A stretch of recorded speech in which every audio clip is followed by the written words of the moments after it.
As I mentioned, today we have the third part of a 3-week sermon series called My Life and My Money. This is our final stewardship sermon, I promise. The service where we make our commitments for the 2017 year. It's typically a senior pastor sermon. So either Pastor Hans really trusts me or he really likes to hunt. One of the two. But either way, today I'm going to tell 2 stories. The story of David and the story of Calvary. And we begin with the story of David. When you think of David, what comes to mind? King David, Old Testament. Maybe the fact that he was a young shepherd boy. Maybe the fact that he was musical and became Saul's, the first king of Israel's. He became his musical therapist. Maybe the fact that he was a whiz with a slingshot, right? When he knocked down the Goliath, the giant Goliath.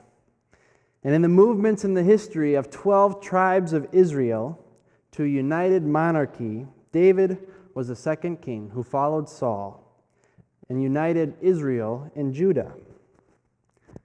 And he also became king after a controversial election. And I don't have time to tell that story today. But if you want to know how he came to power, check out the first 5 chapters of 2 Samuel. And let's just say the drama of our presidential election pales in comparison to this election. But anyway, David was a young king. He was about 30 years old. He was charismatic. A lot of gifts for leadership. And he came in ready to rock. The first thing he did was he claimed a strategic place to unite the divided kingdom in a way, uniting Israel by putting stakes in a place called Jerusalem. And he built this place up into a stronghold. He was a developer. And as chapter 5 says, he built the area around it and he became more and more powerful right off the bat. He built his own mansion and more people came to love him. He was a hit.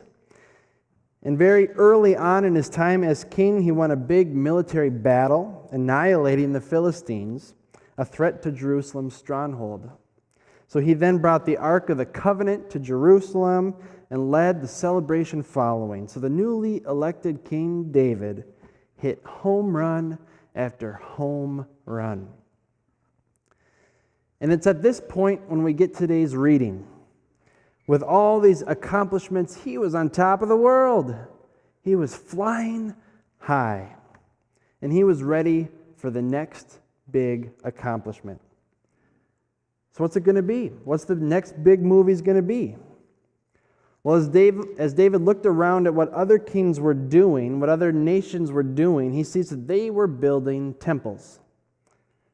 So that's what he wanted to do too. So let's read together. Actually, I'll read. It's just easier that way sometimes. So when the king was settled in his house, he built a big house for himself. And the Lord had given him rest from his enemies around him, that battle with the Philistines. The king said, this is David said, to the prophet Nathan, Nathan, I'm living in this really nice house of cedar, but the ark of God stays in a tent. It's embarrassed by where the ark of the covenant was. So Nathan said to the king, all right, go for it. Do all that you have in mind, for the Lord is with you. Then Nathan went away. Nathan went home. Perhaps he was lying in bed. And that same night, the word of the Lord came to him and said, go and tell David that this is what the Lord actually says. Are you the one to build me a house to live in? I've not lived in a house since the day I brought up the people of Israel from Egypt to this day. But I've been moving about in a tent and a tabernacle. God's saying, I've been in the wild, folks. That's where I belong. And there's a lot of verses here about God saying, hold on. And then we get to the end, verse 16, your house and your kingdom shall be made sure forever before me. God says, you don't build it, I'm going to build it. And when I build it, your throne shall be established forever. In accordance with all these words and with all these visions, Nathan spoke these words to David.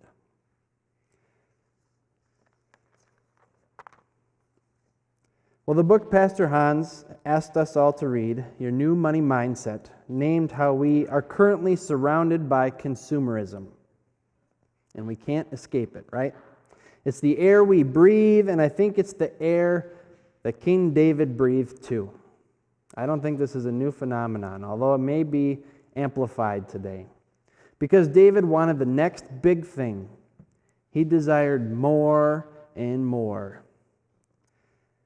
So David called in, like the story says, his confidant, the prophet Nathan, and said, "Hey Nathan, I think it's time to build a big temple for God."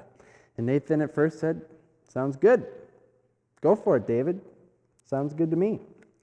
But as we read that night when Nathan went home, he was lying in bed, processing the day, that the word of the Lord came to him then and said, "Not so fast. Settle down. Don't build a building just to boast in your current successes. Don't forget that I'm your God and I'm in charge. I'm the one to build my house," says God, "not you. But also know this," the word of the Lord said to Nathan. "There's something special about Jerusalem. I do want to build here, and not just a building, but a dynasty. So don't think too small. It's not too early to take the long view." That's our scripture passage for today. The story of David. Well, I'm an old soul. That's what Pastor Hans called me this week. And I take that as a compliment, which means that he's right. I am an old soul. Because I don't like to make big decisions quickly. Alicia and I are budget people. We're budget people. My dad was a math teacher. My uncle, his brother, is another math teacher. My other uncle, some of you know, is a banker. And their father, my grandpa, was a math professor. So I grew up breathing math. And I know how much money goes toward interest if you pay for things a little bit over a long period of time. So in our lives, we're old souls, but we save for things before we buy them. Mortgage, that's a different thing. But we save for things before we buy them. And as an old soul Christian, I believe that generosity and responsibility go hand in hand. To me, they're not opposites at all. They go hand in hand. And if I think just about today or tomorrow, sometimes I feel like I can't be too generous. But if I budget thinking of a whole year, a tithe goes a long way. It adds up. Which leads me to the story of Calvary. And I've got to admit, I don't know many of you yet. I came in June, and I'm sorry about that because I really do want to learn your names and your stories. We've got time to do that. But what I do know is that there's a lot of churches across our country with declining numbers, both people in the pews and dollars donated to the church. And there's a lot of frustrated pastors out there. There's a lot of frustrated churches with their pastors out there. But there's something special about Calvary. You know difficult times, and I know that, but you stuck with each other. You've made it through. And you've not only made it, Calvary, you've grown exponentially in worship growth over the past 5 years. And even after all this growth, we are just now in communication with 50 additional households interested in joining the church. Can you believe that? Calvary's not an ordinary church. And I don't know if you know this or not, but Pastor Hans isn't an ordinary pastor. He's incredible. He absolutely loves his job. And he absolutely loves this church.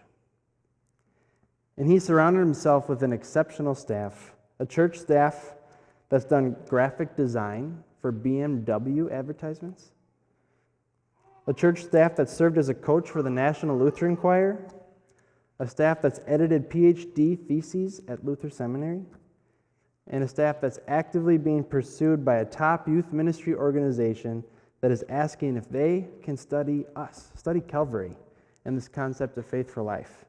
Friends, these are just a few examples. I could go on. This staff is excellent. I am blown away. I am blown away and out of my league. I promise you that. There's something special about Calvary. And you think about all the exciting things that have happened here over the past 5 years. Buying neighboring homes, knocking them down, and creating space for the community to appreciate an open yard and a playground. Investing in a large entryway cover to say that we mean it when we say all are welcome here. Starting a summer worship service on the lake at Luther Crest Bible Camp. Seeing the fruit of that grow seemingly every week. Adding a weekly Wednesday service last year. That's truthfully the highest attended service at Calvary. Launching the Faith for Life speaker series, inviting the best minds and voices within Calvary's own doors and offering these events free to the community. Other churches are coming because they know these are the top speakers. And just yesterday, 600 quilts, over 100 more than last year, were shipped off with hundreds of school bags to Lutheran World Relief. And in an age when students face insurmountable student debt, and fewer people choose to pursue ministry just because of that, Calvary said, we're going to support full tuition for anyone from here who wants to go to seminary, because we believe in the future of the church. We've committed tens of thousands of dollars to Bihar, India, to seek to end hunger across the world because it's the right thing to do. We're venturing in the wild. That's our theme this year, to see faith alive in our homes, our neighborhoods, our community, and our world as we plan to imagine what God is bringing to us next, is bringing us to next. There's something special about Calvary. 2 stories. The story of David, the story of Calvary.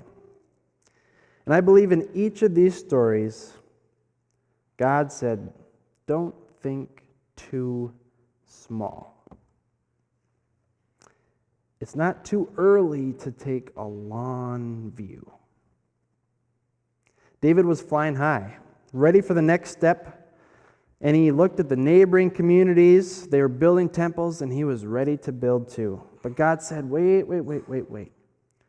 Hold on a minute. That's great, but I don't want you to think too small.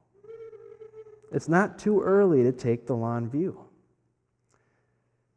In Calvary, we don't believe in just copying what other churches are doing either.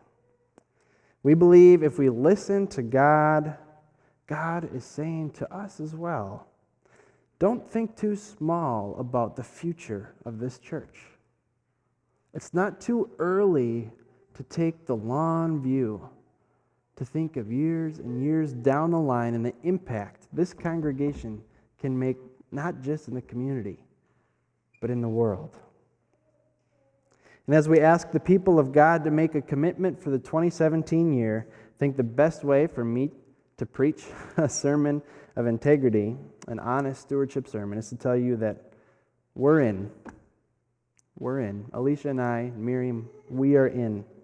And as an old soul, as I admitted, I believe that generosity and responsibility go hand in hand.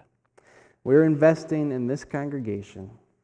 We're doing it because we believe that this is a way to say, don't think too small. By investing, we're not thinking too small. Because how can our commitments today make a difference in people's lives, not just for the next couple of years, but for generations to come?